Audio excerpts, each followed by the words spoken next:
Hi there. I'm going to attempt to try to connect this bicycle monitor to my spinning bicycle using a few extra things I bought at the hardware store to make it work. So this is a bicycle monitor I picked up from Amazon.com. I can provide the link later.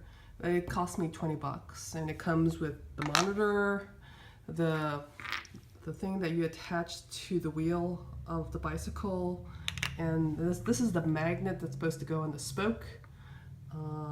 And then these are the little ties that are supposed to attach this and this thing to the handlebars to make it all work. So my spinning bike has a problem. There is no spokes.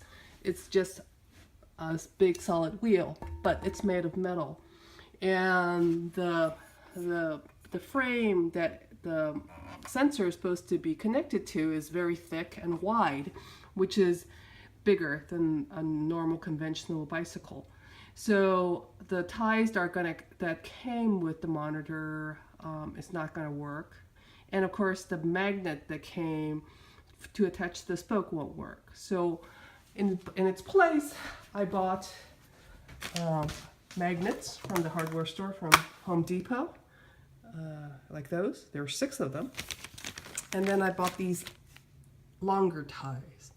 And so what I'm going to do is attempt to attach the monitor with the ties and then use the magnets to make the sensor work. And so we'll see. Hi, I'm back.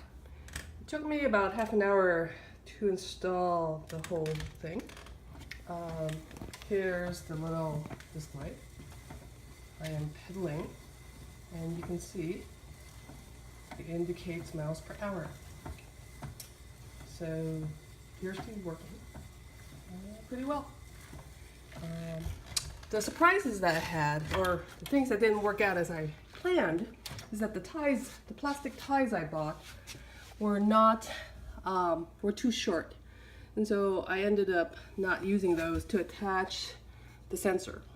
And what I used instead was double-sided tape, which I fortunately had at home, so I didn't have to rush out to the hardware store again. And it took 3 magnets to get it really close to the sensor without being bashed by the sensor. So there's a little gap, but it works really well, and it senses it, and the magnets are really tight together. In fact, it's very hard to pry them apart, and so they're at a good place and they work. And actually, double-sided tape makes the sensor invisible. You can't see it from the side, so actually it's better than using the plastic ties. So actually, I'm glad it didn't work because I found a better way. I will have to replace double-sided tape every time I have to change the battery, because when I pull it off, it's going to ruin the double-sided tape. But that's not a big deal. The plastic ties did work, though, in attaching the little bracket that holds the sensor. So the plastic ties I bought did come of use. So in general, everything worked out, and I have a monitor for my spinning bike that's relatively inexpensive. Well, thanks for listening and watching, and see you later.